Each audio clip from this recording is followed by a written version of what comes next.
Well, the whole thing flipped. The picture of me. Like my hair was one way, and then the screen flipped. Just maybe like it was looking at me or something. I was thinking in my thinking tank this morning. I'm like, how can a human being just sit here and say like, one day I'm gonna be president of the United MF States? Like, I'm gonna sit here and say, yeah, I'm gonna be the president of these people. Like, dude, don't be something you're not. Like, dude, you're being, like, I'm proud that you're a leader, but seriously, everyone has flaws and imperfections. And why don't people see that? Like, we expect the president to be perfect. Like, he's a human being. He's not gonna do things correct all the way. He's just a person, just like you and me. He's not Superman. He may be very smart, very good with people, and a charmer, and have confidence. You have to have confidence to, of course, run a nation. But to sit here and say, one day I'm going to do this, that's why people don't know what to do, because they're like, with their life, because they're like sitting here and like, I like cheese. You know, I want to go make an egg sandwich or something. No, I know. I used to eat those a lot. I ate them too much. But they're sitting here like thinking like, they get so down and they feel so sad about life sometimes because, oh, I can't say that. I gotta speak for myself. I talk for other people. I can only speak for myself because I've only been in my own body. But I've talked to other people and heard what they say, but I haven't heard their thoughts. I sit here and like when I first got to college, like it's like seems so serious and it gets you anxious and up like and worried, and you shouldn't. I ain't got no worries, because if you live in the present day moment, you understand that all you can do is what you can do in this moment, and if you try to do more than that, you can't. If you try to do less than that, you can. Well, obviously, if you cannot do any, that's what the problem with people is. The problem with me is that I always think about all these things I gotta do, and I don't realize if I just put them in smaller sections and do them moderately in this moment, I can accomplish anything I want in this world. But the thing is, I look at the picture, so the big picture, and see, oh, there's a big picture over there. So I'm just gonna do whatever I want right now, and look at the big picture, and I know what the big picture's like. I know how to get the big picture, but I'm not willing to put any effort into the right now moment to get there, because I have to do smaller things now to get to the big picture. Even if it's small things are like making my bed or cleaning the bathroom or taking a shower or doing dishes. I gotta get those things. Those are never. The house chores are never ending. But if you can do a few house chores and do the other stuff, well, those things can wait. Because I need to do homework. See, and if I did my homework like the day I got it, that's what I'm gonna do for next semester. I'm taking two classes. Tuesdays and Thursdays. I'm taking 3 classes, I believe. And then I'm taking 1 class online, and I think it's my music class, my world music. I'm taking world music. I'm excited for that class. World music. I gotta learn about world music.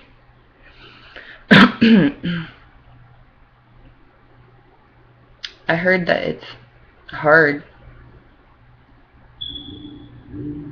but you just gotta listen to. I listen to music all the time.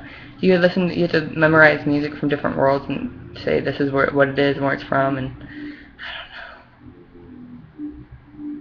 But yeah, it's the little things right now, and like doing something like this right now. This is doing whatever I want. I'm recording myself and talking about myself, talking about my thoughts. This isn't helping me accomplish what I need to accomplish. And a different aspect it is. this is helping me understand myself and gives me an outlet to not have all my thoughts inside my head and let them out. I think it's perfect. I think more people should do this. Just let all their thoughts out, even if they don't make sense. Well, mine makes sense because I'm smart. That's what I like to believe. That's what I do believe. But I don't want to come off so conceited and cocky all the time. Because I don't know why. I don't know why. And these insecurities are just from people who have insecurities I've gotten about my own voice, my own thoughts, or from small-minded people.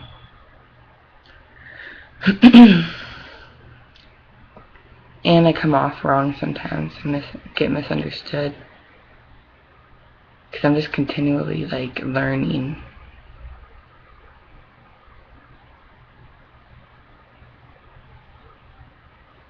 I guess I could have conversations and make fluid sense with people and try to make why do people make conversations that they have to not be awkward and make sense? That's boring. No, it's not boring all the time, but I don't like to talk about things that have been talked about already. I like to talk about things. I like to discover who people are. I like my favorite things are learning what people's dreams are and where they come from. And then I say, oh, every time somebody tells me, oh, you're the first person, well, unless they told me somebody else's dream, what they want to do. Usually most of the time I hear dreams what have you wanted to do when you grow up, or what are your goals in life, or or I like to talk about people's love life and their heart. And I'm like, oh, I never heard. That's very unique. It is, because I never hear the same story. I never hear the same story. Everyone has a different story.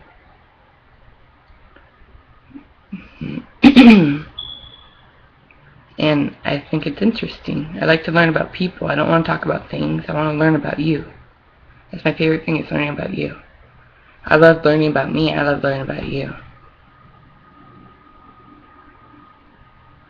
But why do people put each other down? We're gonna die, and people put each other down.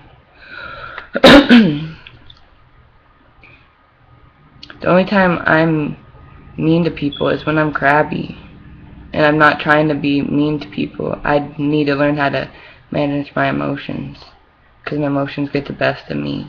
When I'm crabby, I don't want to talk to anybody. Get out. Leave me alone. I want to be miserable for this moment. That's how I feel when I'm crabby. Until I change my mindset or change what I'm doing. Because once, the little things that you have to do, those things change your mindset. If you're in a bad mood and you go do dishes, well, dishes suck. Nobody wants to do dishes. But after you're done doing them, you feel good. And your mind changes, and you're like, oh, what is the next thing? Or what other fun thing can I do? And you just get to distract yourself. I love learning about people. I love people. The thing about me is, I get crabby. I get mad when people understand how I work and how I think. If people are smart, they play stupid. And then I try to play games with them. I try to play with their mind, and it doesn't work. Because they know what I'm doing. That makes me mad. It's come on, don't play stupid with me. I can at least acknowledge the fact that I'm playing the game with you. Good one, Miranda. And try to, oh man, I was just, come on, let me have some fun, joking around. Let me have some fun. Don't try to mind me back, just tell me what I'm doing.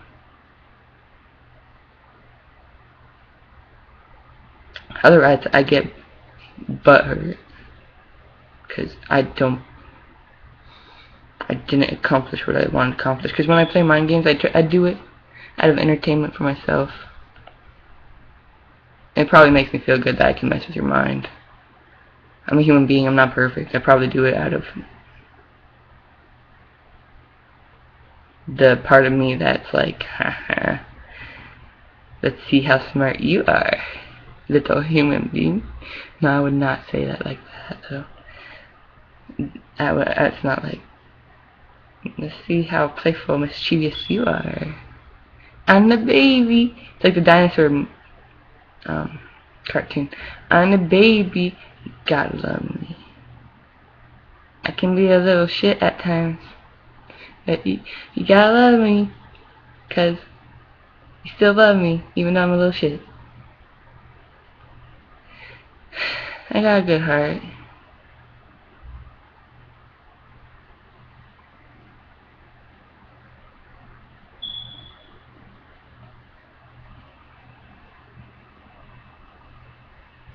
And I'm not perfect.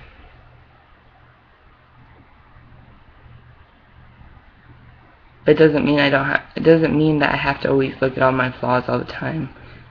I can look at all the good parts. I tend to focus on the flaws a lot, because I'm curious about them. I'm very curious about them. But then once you get stuck on the flaws and your mindset changes and you're like, then you get sad sometimes. And it's like, you need to focus on the good parts too a lot. I'm just so interested in how I am and how my brain is. Like, it's so weird being alive and being a human being. It's so weird. It's so weird to think how we got here and like we're gonna die. And we form relationships with people and we all just want to survive and drink water. Well, not everybody likes to drink water. I drink it. I've been trying to drink more lately. But we're just trying to survive here. Be nice. Say. And sometimes people make me... I get really anxious when I don't take my medicine, though. Sometimes it makes me feel like I just had anxiety the whole time and I didn't have ADHD, but my anxiety created ADHD distractions. So then I take this ADHD medicine and it gets me like, you know, the way I am. But in actuality, it's just because I'm super shy and have anxiety. I'm wild. I don't know. People say I don't seem shy. Like once they get to talking. But I really am. And I'm really sensitive. I'm really shy, and then when I talk to you and you say something and you don't know it, I'm so sensitive. But then I can be a total anti-sensitive person at the same time. So I'm trying not to use my emotions all. But then if I have this deep sensitive spots and I can love deep, the more vulnerable and more sensitive I am, the more I can love the world. I just have to manage my emotions better.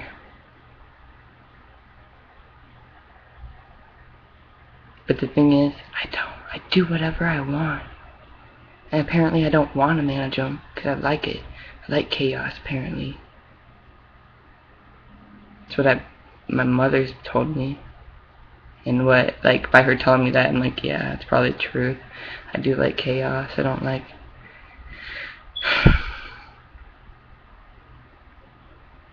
But chaos isn't good all the time. It can lead to a lot of heartache and...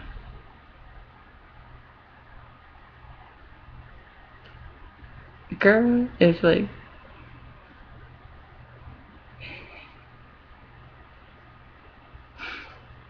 I just amaze myself.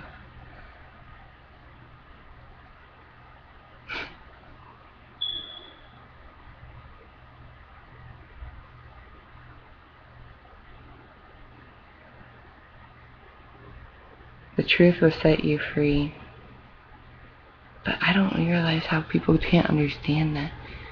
Maybe everyone's shy, but we pretend. No, not everybody's shy. But, well, I'm introverted. Extroverts aren't shy. Well, Then some people say that I'm extroverted. I'm like both. The black and white, yin and yang, day and night. But I'm super shy.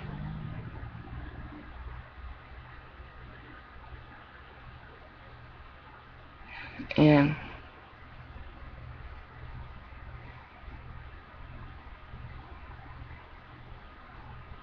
it's a different word than shy. It's not like I don't want to. It's like I want to talk to you and understand who you are, but it's like the harsh, the mean. I'm sensitive to mean people and hard people, even though at one point in my life I've been that way. Just because I shut off the shy part and shut off my heart and put the walls up so no one could hurt me anymore.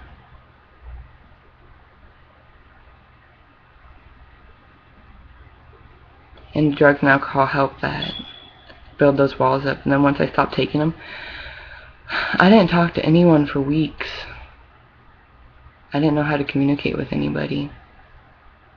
I wore baggy shorts, baggy t-shirts with skull. I had this one skull baggy shirt. I looked like a gangster.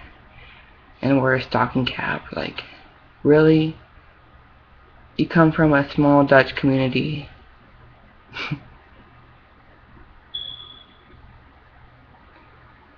With a bunch of wannabes there. But then I went to the, and that's not where I went, was hard at. I was hard at this other town where my dad lives, because I didn't care what he thought when I was younger. I was so rebellious against him. And I didn't hang out with white people there. Well, a few white people. I hung out with mostly minorities, like Asian and Indians and Hispanics. That's my problem. I just feel like growing up in a white community and coming from the community I grew up in came from a lot of money, and with a bunch of people like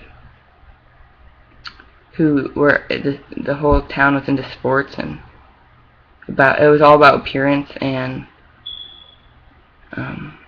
money. It's kind of like a mini Hollywood, it reminded me of. And I'm like, and they're all white, most of them, and I'm half Cuban, and I got curves, and I got a big butt, and big hips, and I never felt like I fit in there. And I was always one of the bigger people.